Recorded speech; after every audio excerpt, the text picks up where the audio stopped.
इसीलिए जीसस ने कहा तुम दुनिया के नूर हो, तुम दुनिया से अलग हो, तुम दुनिया के जैसे नहीं हो, तुम दुनिया में रहते हो परंतु मैंने तुमको दुनिया में से चुन लिया है। तुम राज्य करोगे, राज्य। जब मैं आपको कह रहा हूं आप राज्य करेंगे तो मेरा यह मतलब है आप शैतान के राज के ऊपर राज्य करेंगे, बीमारियों के ऊपर राज्य करेंगे, गरीबी के ऊपर राज्य करेंगे, आप अपनी उस पाप के ऊपर राज्य करेंगे। यीशु मसीह के वचन में मत्ती 10 उसकी 22 में लिखा, कहता मेरे नाम के कारण सब लोग तुमसे बैर करेंगे परंतु जो अंत तक धीरज धरे रहेगा उसी का उद्धार होगा। कहता मेरे नाम के कारण सब लोग तुमसे बैर करेंगे। आप बोलेंगे क्यों परमेश्वर? क्योंकि उन्हीं लोगों की नशे तुम छुड़वा रहे हो, उन्हीं लोगों के बीमार तुम चंगे कर रहे हो फ्री में, उन्हीं लोगों की आत्माओं को तुम उद्धार दे रहे हो। आज आप चर्च के सामने बैठे हैं, कितना पैसा दिया है? आप चर्च के फ्रंट वालों ने कितना पैसा दिया है? जिन पे प्रार्थना होगी कितना पैसा दिया है? स्वीट्स मिल रही हैं, अनॉइंटिंग ऑयल मिल रहा है, कितना पैसा दिया है? इसलिए जीसस और उसका वचन इतना पावरफुल है कि आज आधी दुनिया यीशु मसीह को मानती है। एक आदमी इतना हम्बल है कि एक देश का और अब दुनिया का वो प्रतिनिधित्व करेगा, लेकिन फिर भी क्योंकि यीशु के वचन से वो बंधा हुआ है, ये सिखाता है हमें परमेश्वर का वचन। आज कोई भी मुंह उठाता है और जीसस के पूरे स्ट्रक्चर के ऊपर सवाल खड़े कर देता है, पूरी बाइबल पे सवाल खड़े कर देता है, ये बहन भाई गलत हैं। लेकिन अगर ये धर्म होता तो लड़ाइयां की जाती, लेकिन जीसस ने कहा तुम प्रेम करो, सिर्फ अपने साथियों से ही नहीं, अपने धर्म वालों से ही नहीं, बल्कि दूसरों से भी जो तुमको बुरा कहते हैं। इसीलिए क्रिश्चियनिटी अलग है और सबसे ऊपर है, टॉप पे।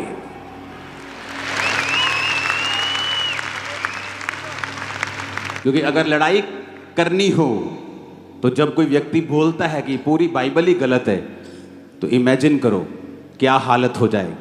लेकिन जीसस ने क्या कहा? यदि तुम प्रेम करोगे तो मेरे चेले ठहरोगे। क्रिश्चियन लोगों को भी मैं देखता हूं, जब आपके बयानों को कोई उल्टा अर्थ तोड़ मरोड़ के पेश करता है, वो बयान उसके लिए नहीं है, लेकिन अगर वो उसे अपने लिए लेना चाहते हैं तो ये उनकी मर्जी है, हमारी नहीं। और तब भी क्रिश्चियन लोग कमेंट्स के अंदर गालियां कभी ना निकालें, क्योंकि हम और उनमें बहुत फर्क है। हम जीवित परमेश्वर की संतान हैं। बाइबल कहती है चुप भी नहीं रहना, अपनी बात भी रखनी है। हालेलुया। क्योंकि जीसस ने अगर प्रेम हमें ना सिखाया होता तो हम टिप्पणियां करते एक दूसरे के रीति रिवाजों पर, धर्मों के ऊपर। और इसीलिए मेरा 20 साल का रिकॉर्ड है, कोई व्यक्ति ये साबित नहीं कर सकता कि मैंने किसी पर भी टिप्पणी की हो, क्योंकि ये जीसस ने सिखाया नहीं है। इसीलिए उसने प्रेम करना सिखाया है और हर एक विरोधी से हमने प्यारी किया है हमेशा। हालेलुया। और इसीलिए जीसस ने कहा तुम दुनिया के नूर हो, तुम दुनिया से अलग हो, तुम दुनिया के जैसे नहीं हो, तुम दुनिया में रहते हो परंतु मैंने तुमको दुनिया में से चुन लिया है। हालेलुया। मेरा यह विश्वास है 2025 में आपकी बीमारियां रूपी शर्मिंदगियां वो खत्म है यीशु के नाम। बीमारी और गरीबी रूपी श्राप खत्म है यीशु मसीह के सामर्थ्य नाम। हालेलुया। आप विक्ट्री में चलेंगे। आज परमेश्वर, मैं जब आ रहा था तो मुझे सोने चांदी का शौक नहीं, लेकिन परमेश्वर ने कहा रिंग डाल के जाना है आज। मैंने कहा क्यों परमेश्वर? परमेश्वर ने कहा इसलिए कि यह निशानी है कि तुम राज्य करोगे, राज्य। और बहुतों को लगता है क्योंकि जब आपको तोड़ मरोड़ के पेश करना हो तो इसको आप तोड़ के भी पेश कर सकते हैं। देखो जी साढ़े ते राज करना चाहते। जीसस ने कहा मेरा राज यहाँ का नहीं है मेरा राज वहाँ का है। हालेलुया। अरे मेरा राज यहाँ का बना के तुम मुझे छोटा कर रहे हो। वो जीसस, वो परमेश्वर, वो यहोवा पिता जिसने ऐसे प्लैनेट्स बनाए हैं जो हीरों के, सोने चांदी के बने हैं। इतना पैसा एक प्लैनेट अगर बेच दें, इतना पैसा होगा धरती पर $100 की ढेरियां लगाकर वो चंद्रमा तक पहुंच जाएंगी। इतना पैसा उस एक प्लैनेट से बिकेगा। और ऐसे खरबों खरबों खरबों प्लैनेट्स हैं जो परमेश्वर ने बनाए हैं। तो तुम परमेश्वर को छोटा करना चाहते हो कि मेरा राज यहाँ का है, उसका राज यहाँ का नहीं है। जब मैं आपको कह रहा हूं आप राज्य करेंगे तो मेरा यह मतलब है आप शैतान के राज के ऊपर राज्य करेंगे, बीमारियों के ऊपर राज्य करेंगे, गरीबी के ऊपर राज्य करेंगे, आप अपनी उस पाप के ऊपर राज्य करेंगे। लेकिन प्रॉब्लम यह है कि जब बेसमझ व्यक्ति आपको सुनता है तो वो कभी समझ नहीं पाता आप क्या कहते हैं। इसलिए जीसस की बातों को लोग समझ नहीं पाते थे। कहते थे अच्छा इसने तो ये कहा है कि ये मंदिर को ढा देगा और 3 दिन में बना देगा। जीसस ने कहा मैं उस मंदिर की नहीं, इस मंदिर की बात कर रहा हूं। हालेलुया। कि मैं मुर्दों में से जी उठूंगा 3 दिन के बाद। मेरा ये विश्वास है और ये एग्जाम्पल है हमारे लिए। अगर हम प्यार करेंगे और परमेश्वर के आत्मा में और पवित्रताई में आगे बढ़ेंगे, वो आपको इतना ऊंचा करेगा और वो इतना ऊंचा करेगा जहां से आपको अगर देखना ही पड़ जाएगा तो गर्दनों में बल पड़ जाएंगे, आप इतना ऊंचा होंगे। Hallelujah, hallelujah. आज से कुछ साल पहले जब पंजाब में बहुत विरोध चल रहा था, इतना विरोध चल रहा था कि कहने की बात नहीं, और हम अन्य जाति लोगों का इलाज करवा रहे थे हॉस्पिटल्स में। मैं अपनी टीम से कह रहा था, मैंने कहा अगर हम ये बात को लोगों को बताएं कि देखो तुम्हारी ही जाति के लोगों का इलाज चर्च करवा रही है, लेकिन बाइबल क्या कहती है? प्रेम सब अपराधों को ढांप देता है। इसीलिए चर्च ऊंची हुई है, क्रिश्चियनिटी बड़ी है, क्योंकि ये धर्म नहीं, ये एक बेदारी है, ये परमेश्वर का काम है। आपका न्यू ईयर जो आप परमेश्वर के भवन में हो, खुदा के भवन में आप इस नए साल में हो, ये ऑर्डिनरी बात नहीं है। परमेश्वर आपके विश्वास को जो आपने प्रभु के लिए दिखाया है उसका ऑनर करेगा। वो आपके वंश को बढ़ाएगा, सारे श्रापों को खत्म करेगा, वो आपके रास्तों को साफ करेगा और आपको नेक्स्ट लेवल पे लेके जाएगा। आमीन। ऊंचा धड़कने वाला यीशु मसीह के नाम में हालेलुया, हालेलुया। यीशु मसीह ने कहा उनसे मत डरना जो शरीर को नाश कर सकते हैं, उससे डरना जो शरीर और आत्मा दोनों को नाश कर सकता है। 2025 हमें प्रार्थना करनी होगी, क्योंकि इकॉनमी के ऊपर डिप्रेशन आएगा। जो लोग खुदा में होंगे, टाइदर्स होंगे, गिवर्स होंगे, वो बचेंगे, बच जाएंगे। लेकिन आप देखोगे, बाइबल कहती है, जब यिर्मयाह भविष्यद्वक्ता, यशायाह भविष्यद्वक्ता में जब आप पढ़ते हैं, यहोजकेल में आप पढ़ते हैं, तो परमेश्वर ने कहा महंगी की तलवार चलेगी, महंगी आएगी, जो चीजें महंगी हो जाएंगी। आप देखोगे 2025 में बहुत सी चीजें इतनी महंगी होंगी कि वो रिकॉर्ड ब्रेक कर देंगे, जो परमेश्वर ने मुझे दिखाया। क्योंकि इसलिए मैंने कहा कि 2025 हैप्पीएस्ट न्यू ईयर बोल के हम जल्दी जल्दी घर जाने वाले नहीं हैं। हमें कल प्रार्थना करनी है। आप दिन रात के रोज़ों में कल से नहीं हैं। अगर आपको मेडिकल कंडीशन है, आप दिन दिन के रोज़े करिए, आप कुछ करिए, आप बैठ के प्रार्थना करिए, चर्च में आइए, क्योंकि अगले 3 दिन हमें प्रार्थना करनी होगी। प्रार्थना करनी होगी देश की इकोनॉमी के लिए, क्योंकि आने वाले समय के जो मैसेज परमेश्वर दे रहा है वो अच्छे नहीं हैं। लेकिन हमें प्रार्थना करनी है। आप लोग बचाए जाएंगे, आपकी प्रार्थना के द्वारा दूसरे लोग भी बचाए जाएंगे। आपने यीशु मसीह के नाम का मजाक उड़ते रील्स में देखा, इतना कि जितना कभी नहीं देखा गया।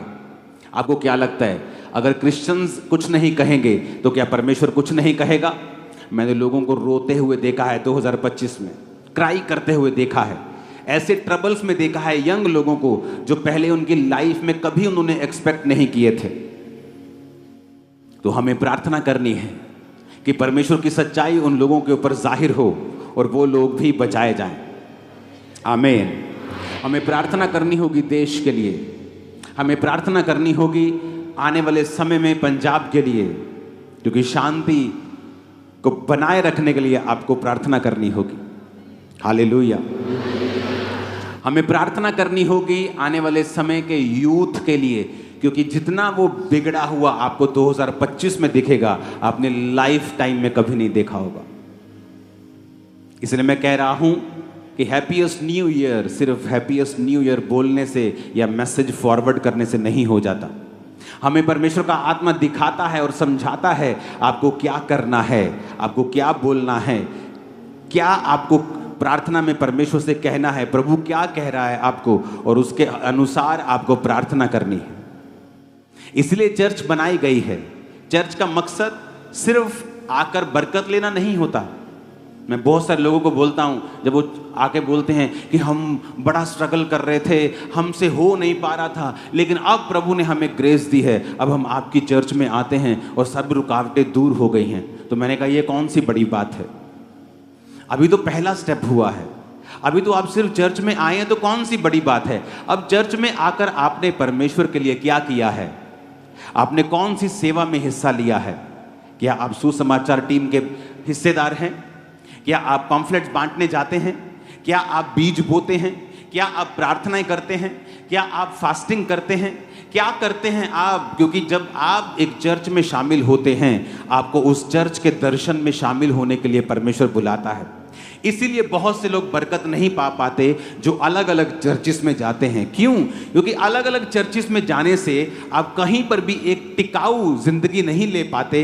क्योंकि जब आप चर्च में आते हैं, आप कुछ देर टिकते हैं, आप फिर निगाह में आते हैं परमेश्वर की, वो आपको ड्यूटी देता है, काम देता है। जब आप काम करना शुरू करते हैं, फिर परमेश्वर उस काम के जरिए आपको ब्लेस करता है। क्योंकि परमेश्वर का आपको आशीषित करने का एक ही तरीका है कि वो आपको अपनी महिमा के लिए पहले इस्तेमाल करे और फिर वो आपको आशीषित करे। लेकिन जब हम ये सोचते हैं, ओह अब मेरी कंफ्यूजन ठीक हो गई है, अब मैं इसी चर्च में आऊंगा, अब मुझे पता लग गया ये चर्च आत्मिक है, तो बहुत बड़ी बात नहीं है आप यहां पे आए हैं, ये तो शुरुआत है। It's just a starting point, ये तो एंट्री है आपकी, ये कोई बहुत बड़ी बात नहीं है।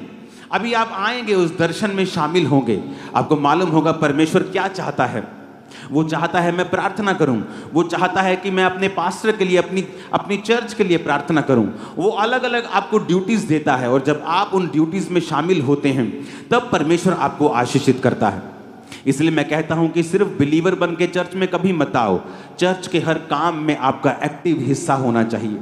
अगर आप चाहते हैं कि परमेश्वर आपको ब्लेस करे, तो चर्च के हर दर्शन में आपको शामिल होना होता है। इसीलिए परमेश्वर आपको भवन में रोपता है, यानी आपको बोता है भवन में। आमीन। ऊंची आवाज में आमीन बोलो। जो बात परमेश्वर ने मुझे आपको बोलने के लिए 2025 के लिए कही है, अगर आप चाहते हैं कि 2025 में वो जो चीजें मैंने बोली हैं आप उनमें ना आए, आप उस इकोनॉमी के डिप्रेशन का, उस महंगी की तलवार का जो चलने वाली है, आप उसमें अगर नहीं आना चाहते हैं, वो पाप, वो इंटरनेट पे वो चीज़ें जो आपने कभी नहीं देखी, वो रोना और करलाना भी बहुत अजीब तरीके का मैंने देखा है आने वाले महीनों में, अगर आप चाहते हैं कि आप उनमें शामिल ना हो, तो परमेश्वर ने कहा मेरे लोगों को बता कि तुम्हें बलिदान चढ़ाने होंगे।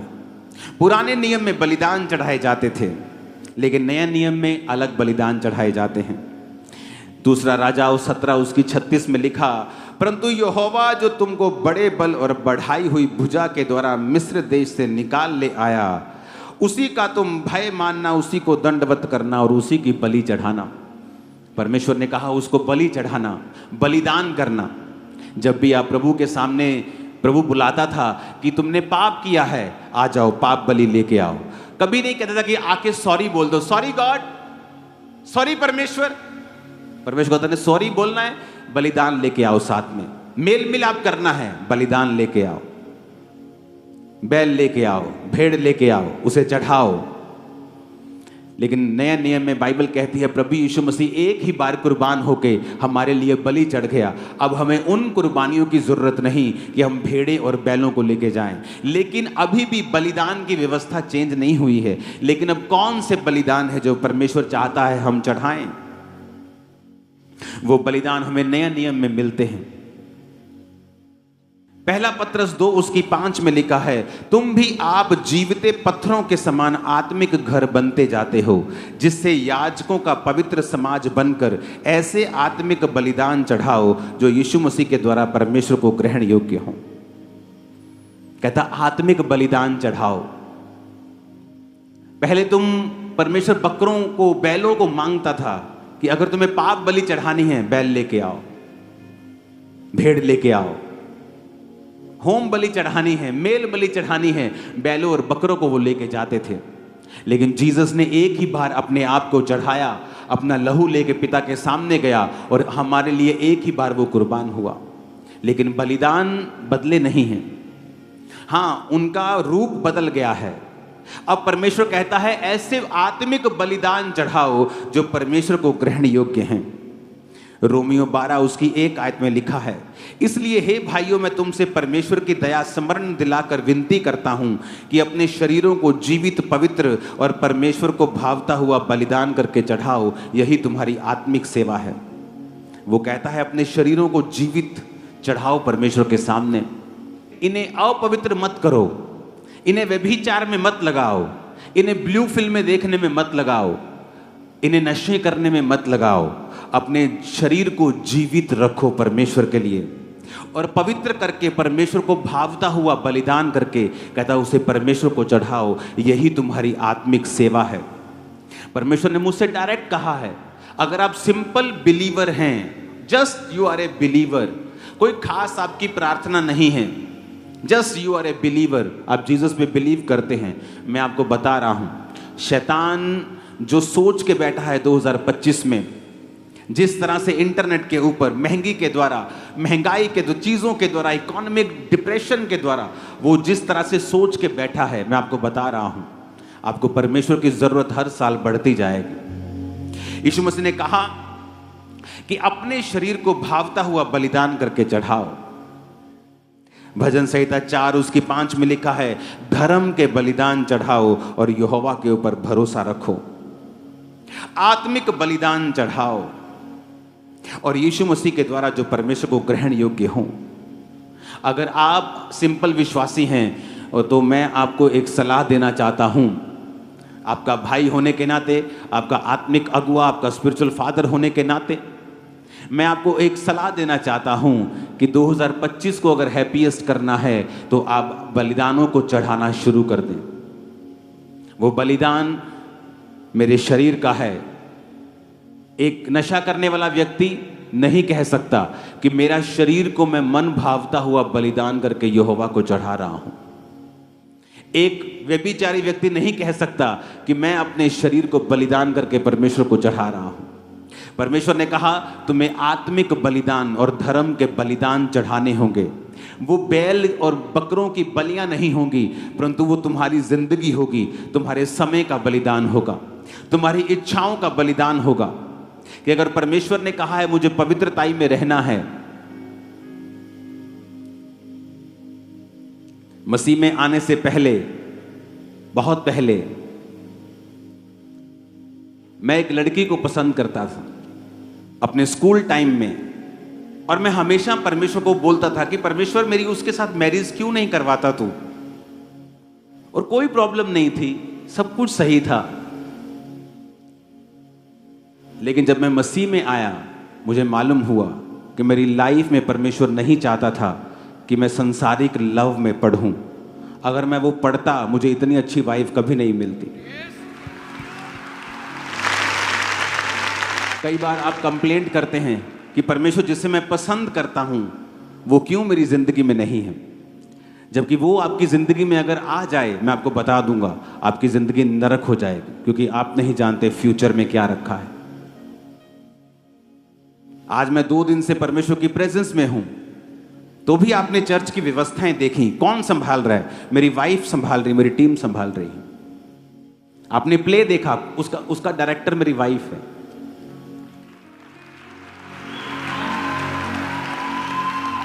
तो अगर मेरी उस लड़की से शादी हो गई होती तो आज मैं यहां ना होता। कई बार हम परमेश्वर को बलिदान नहीं चढ़ा पाते कि परमेश्वर आपको पसंद है एक व्यक्ति, आप उसके पीछे लगे रहते हैं, लेकिन परमेश्वर कहता है तुझे अपने शरीर को मन भावता हुआ बलिदान चढ़ाना है। यूथ में ये प्रॉब्लम है, क्योंकि जब आप अपनी इच्छा और अपनी पसंद से चलने लगते हैं, कई बार आप भूल जाते हैं कि परमेश्वर ने आपके लिए एक बेस्ट रखा हुआ है। वो ऐसा बेस्ट है, अगर आपने उसे मिस कर दिया, आपकी लाइफ कभी भी सेम नहीं हो सकती। चाहे आप 40 नहीं 404 लाख रोजे रख के परमेश्वर के सामने चले जाएं, वो चीजें बदलेंगी नहीं। इमोशनली कई बार आपको डिस्टर्बेंस फील होती है कि क्यों मेरे साथ ही, क्यों मेरा सब कुछ परफेक्ट है, मैं एवरीथिंग मेरी लाइफ में बेस्ट है, लेकिन परमेश्वर चाहता नहीं। कई बार आपके परिवार से आपको प्यार नहीं मिलता, आपके दोस्तों से आपको प्यार नहीं मिलता, क्योंकि परमेश्वर की उसमें इच्छा होती है। वो आपको अलग करना चाहता है और आपको अपने तरीके से चलाना चाहता है, आपकी तैयारी को अपने हिसाब से करना चाहता है। इसलिए मैं कहता हूं 2025 में अगर आपको परमेश्वर में चलना है, अगर आपको परमेश्वर के उन चीज़ों को लेना है, और मैं आपको अगर अंधेरा ज़्यादा है तो रोशनी भी ज़्यादा चमकती है। ये रोशनी अगर सुबह चलाएंगे तो चमकेगी नहीं, आपको लगेगा ठीक है, लेकिन रात को पूरी चर्च जगमग है। क्यों? ऐसा क्यों? रात को चर्च जगमग क्यों है? क्योंकि अब बाहर अंधेरा है, इसलिए रोशनी चमक रही है। अंधेरा बहुत होगा 2025 में, लेकिन आप चमकेंगे इन जीसस नेम। आप नई नई चीजों को लेंगे 2025 में इन जीसस नेम। हालेलुया। रोना धोना बंद कर दें, इमोशनल डिस्टर्बेंस अपनी लाइफ से निकाल दें, जीसस की ओर देखें, क्योंकि वो फ्यूचर जो परमेश्वर ने आपके लिए रखा है वो मार्वलस है। अगर आप प्रभु की ओर देखते जाएंगे और सब कुछ प्रभु की ओर से होगा, कुछ साल बाद अपनी लाइफ को देखेंगे, बोलेंगे वाओ थैंक यू लॉर्ड, तूने कितना बड़ा काम किया है, छक्के छुड़ा दिए शैतान के। Hallelujah, hallelujah. तो मेरी बात को बड़े ध्यान से समझना है। अगर आपकी लाइफ ऐसी है कि आप गिवर नहीं हैं, आप प्रार्थना करते रहते हैं, प्रार्थना, लेकिन टाइथ नहीं बोते, आप प्रार्थना करते रहते बीजों को नहीं बोते, आप फास्टिंग नहीं करते, आपके अंदर परमेश्वर के लिए कुछ छोड़ने की इच्छा नहीं है, आप अपनी रिलेशनशिप्स को नहीं छोड़ पाते हैं, आप ऐसी चीज़ें नहीं छोड़ पाते जो परमेश्वर की ओर से नहीं हैं, तो मैं आपको बता रहा हूं शैतान आपको बहुत तंग करेगा 2025 में। क्योंकि अगर आपको मैं पहले नहीं बताऊंगा और बाद में ऐसा होगा तो आप कहेंगे कि परमेश्वर सारी दुनिया के साथ जो हो रहा है मेरे साथ भी हो रहा है, तो क्या फ़र्क है मुझ में और सारी दुनिया में।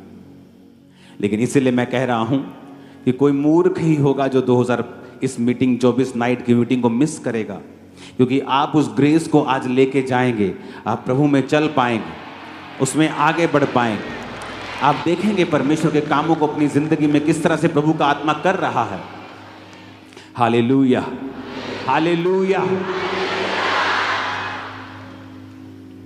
ये चर्च, आप लोग, मैं, हम किसी के विरोधी नहीं, किसी धर्म के नहीं, किसी जात के नहीं,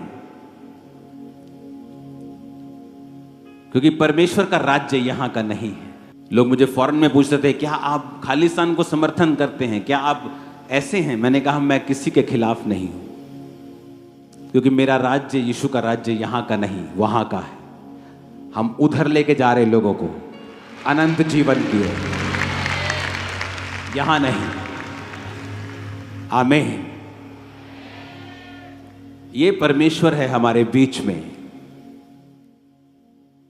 और मैं आपको बता रहा हूं 2025 में आपका जीवन बलिदान देने वाला होना चाहिए।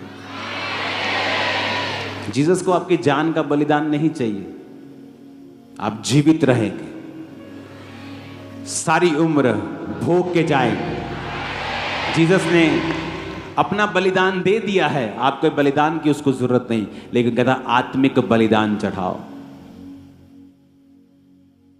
आत्मिक बलिदान चढ़ाओ अपनी इच्छाओं का। कि मेरा फेवरेट प्रोग्राम चल रहा है, लेकिन पवित्र आत्मा मुझे प्रार्थना करने के लिए बोल रहा है।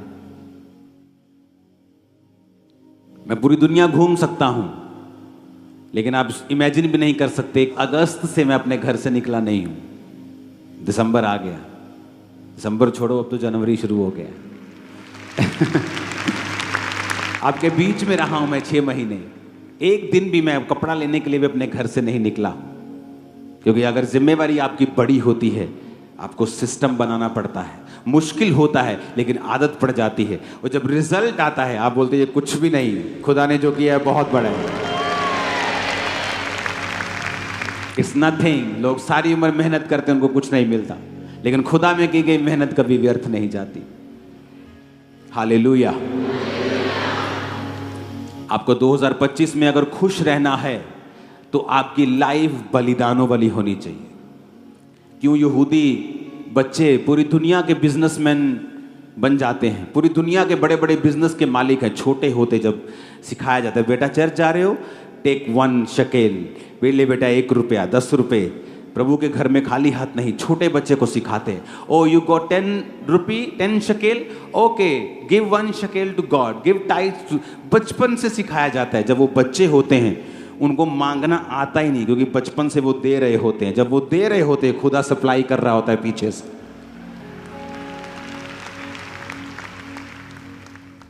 दाऊद ने अपना हजारों करोड़ों का सोना परमेश्वर में दे दिया था, और परमेश्वर ने कहा सुलेमान तूने बुद्धि मांगी पर मैं तुझको पैसा दूंगा। कहता प्रभु मैं पैसा तो मांगा नहीं मैंने, नहीं तेरे को दूंगा पैसा, मैंने नहीं मांगा, नहीं तुझे दूंगा, क्योंकि तेरे बाप ने कुछ बोया था तो मुझे वापस करना है, इतना करूंगा इतना दूंगा। लोग बोलते हैं फलाना बंदा जी, पता नहीं कि उस बंदे का नाम क्या, फलाना बंदा दुनिया का सबसे अमीर था। झूठ है ये, सुलेमान के जैसा अमीर दुनिया में कोई नहीं था, ना है। उसकी वेल्थ ट्रिलियंस में है, बिलियंस में नहीं, ट्रिलियन के भी आगे होगा वो। इतना वो अमीर था क्योंकि दाऊद का बोया गया उसकी लाइफ में वापस आया। हमें अपनी लाइफ में ये देखना होगा और हमें आदत डालनी होगी बोने की। जो हमने पहले कभी नहीं बोया हमें वो बोना होगा। जितनी प्रार्थना पहले नहीं की, जो पवित्रताई, जो फोकस, जो लेवल, जो प्रार्थना, जो फोकस, जो मन की जो स्थिति जैसी पहली थी उससे भी कहीं अधिक हमें परमेश्वर में जुड़ना होगा 2025 को हैप्पीएस्ट करने के लिए। फिर आप देखोगे आपकी कल्पनाएं वो सिद्ध कर देगा। आप सोचोगे वो कर देगा, आप सोचोगे वो कर देगा। आप मन में होगा मुझे ये करना है और वो रास्ते खोल देगा। ओ आमीन खड़कने वाला चाहिए। Hallelujah, hallelujah. परमेश्वर 2025 में आप जब प्रवेश कर रहे हैं तो मेरी ये आपसे विनती है कि उसके वर्ड्स को अनदेखा अनसुना मत करना। अपने पड़ोसी को बोलो बलिदान वाला जीवन अपना लेना 2025 में। जो पहले नहीं किया वो करना, वही करना। आमीन, आमीन। अब ये आपको मालूम है या मुझको मालूम है कि पहले मैं कैसा था, अब मुझे और बलिदान कैसे देना है, मुझे नेक्स्ट लेवल पे कैसे जाना है, मुझे उस लेवल की तैयारी करनी है जो आने वाले फ्यूचर में परमेश्वर बता रहा है कि इस तरह का काम होने वाला है। तो मुझे उसके लिए ग्रेस इकट्ठे करनी है और उस ग्रेस में मुझे प्रवेश करना है और मुझे बलिदानों के साथ जाना है। इसलिए मैंने कहा शुरुआत से शुरू कर दो, शुरुआत से रोजे शुरू कर देंगे, शुरुआत से ही प्रार्थना, शुरुआत से ही बुना, ऐसा स्टार्ट मारेंगे, रुकेंगे नहीं यीशु मसीह के नाम में। Hallelujah, hallelujah.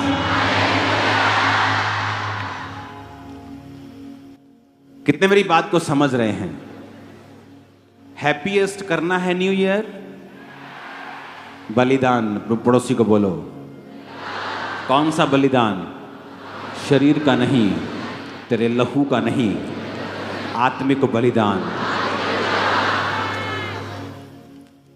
शरीरों को पवित्र करके चढ़ाना, मन भावता हुआ करके चढ़ाना, आत्मिक बलिदान और धर्म के बलिदानों को चढ़ाना। Hallelujah, hallelujah. और मेरा ये बिलीव है, मेरा ये विश्वास है कि ये वचन आपकी स्पिरिट के अंदर चला जाएगा और आपको प्रभु से पूछना है कि परमेश्वर मुझे ग्रेस दे और मैं जो कर रहा हूं 24 में, मैंने किया जो 24 में, 25 में मैं ज्यादा करूंगा, मैं एक्स्ट्रा करूंगा खुदावन। और परमेश्वर जब आपको देखता है, वो भीड़ से देख लेता है। वो जा रहा है और जक्कई को उसने भीड़ से देख लिया और पेड़ पे कहा, हे जक्कई नीचे आ जा। जब आप यीशु मसीह को विश्वास शो करेंगे, वो आपको छोड़ेगा नहीं। आप लाखों की भीड़ में हो, जब आप यीशु मसीह को विश्वास दिखाएंगे, हेवन में एक ही करेंसी चलती है,